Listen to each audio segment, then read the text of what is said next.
Hello students, as you know we started the electrical properties in solids. In the last video we discussed about the band theory. Let us see about that this band theory. There are two types of bands, that is a valence band and conduction band. When we say valence band, in that valence band we can say the atomic orbitals with field electrons are there from inner shells.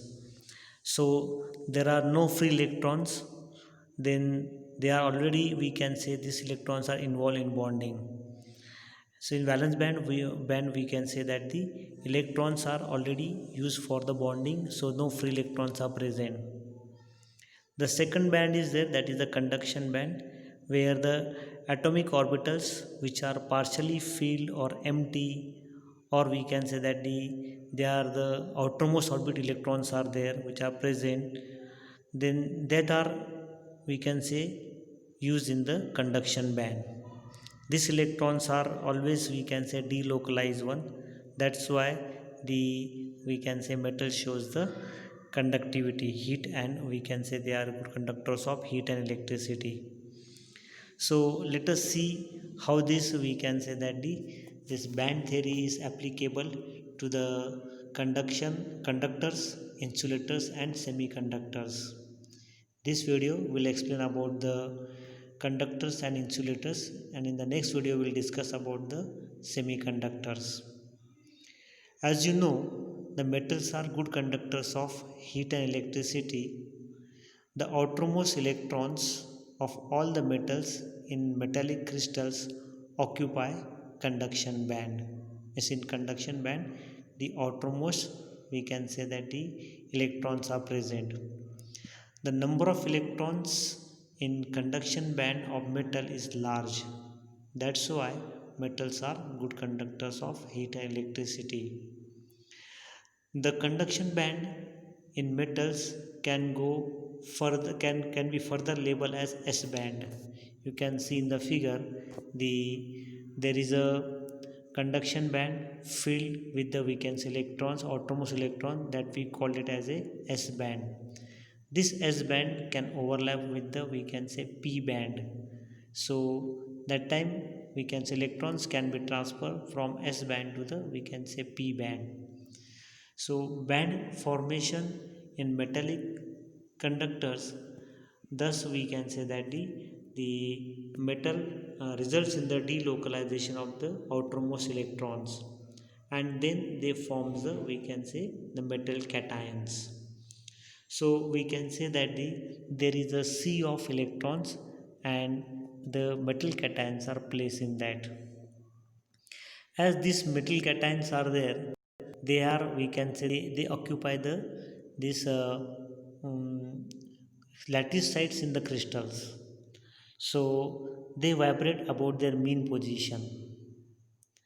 At high temperature, these, we can say, metal cations undergo increased vibrational motion about their, we can say that the lattice sites, and we can say that there are the flow of electrons are there. This flow of electrons is interrupted by the increased vibrational motion. So we can say that as the temperature increases one, the electrons which are moving, their motion is interrupted by this increased vibrational motion, and that's why we can say their conductivity decreases. The conductivity of the, we can say, metal decreases with increase in temperature. So after studying this, we can say that the conductors, let us see the how the band theory is applicable to the insulators. In insulators, we can say that the valence band is, we can say, we know that completely filled with the electrons, and here conduction band is empty. You can see in the figure the valence band is completely filled with electron, and the conduction band is, we can say, empty. As there is no free electrons, there is no flow of, we can say, free electrons, there is no conductivity.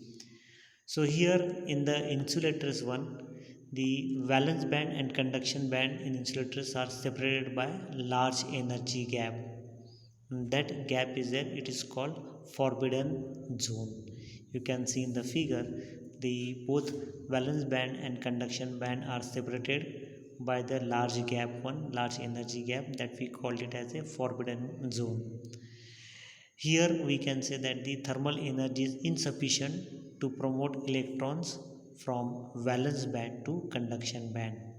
If you see here, the even if you supply the, we can say, heat, that heat is insufficient to promote electrons from valence band to conduction band. In valence band already the, we can say, electrons are used for the bond formation, so more energy is required. Even though after supplying more energy, the electrons cannot be promoted from the valence band to the conduction band. So as there is a no, we can say, the free electrons in the conduction band, there is no conductivity.